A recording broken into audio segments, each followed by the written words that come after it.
Hi, y'all. Scott Emerson here. Back with part two of the city charter propositions that you'll be able to vote on starting Monday. Early voting.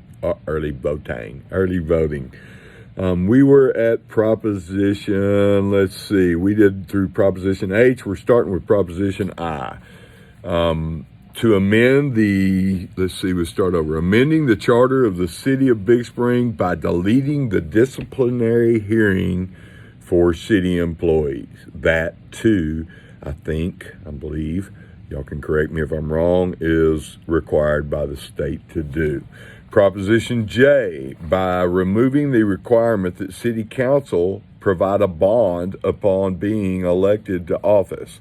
That's in our city charter now. You got to put up money to run for city council, and I don't think we've ever followed that. We may have, but man, not in a long time. So we're taking that out.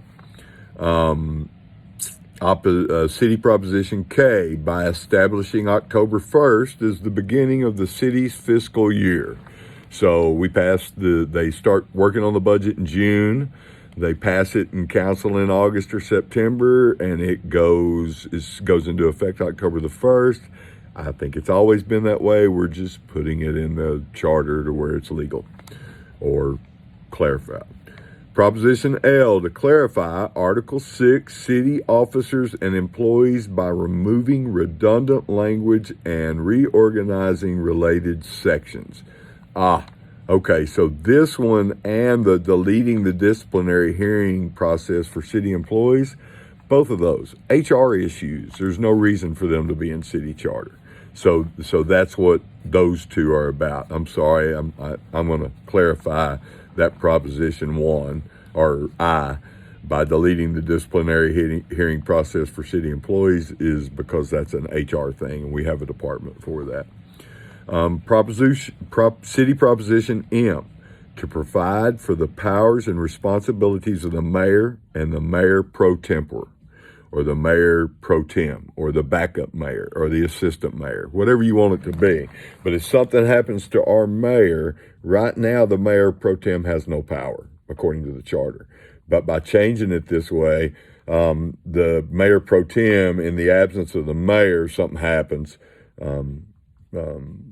we pray that doesn't happen ever to anybody, but if something does happen, the mayor pro tem can take their place and still negotiate, sign checks. City does not shut down like it would have if the mayor had been recalled this last election. That would have been weird to watch. Okay, City Proposition N, to require the appointment of an acting city manager during the city manager's absence. I must have missed this day. I mean, it's pretty self-explanatory what it means, but does that mean like while he's on vacation? I hope not. I hope it means like if we fire him. That happened, didn't it?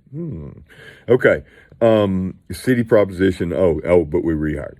City Proposition O, to provide for the process of appointing and removing the presiding and associate judges of the municipal court. I think that the city council can do that now. I've never seen it done, but it looks like they're just trying to clarify some language. City Proposition P, to require the creation of a charter review committee every 4 years for the purpose of reviewing the city charter.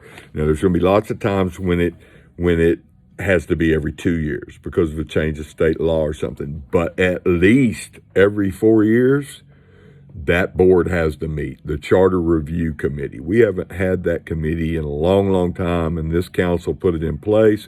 They worked real hard to get all these done, so I like to see that they meet every 3 or 4 years, but 2 years would be better, but we can do that. We're just required to do every 4 years. All right, I'm going to keep this one under 5 minutes, and then we'll come back and finish up. Remember, this is the charter amendments proposed. And if we vote yes for all of these, then we're going to clean our charter up.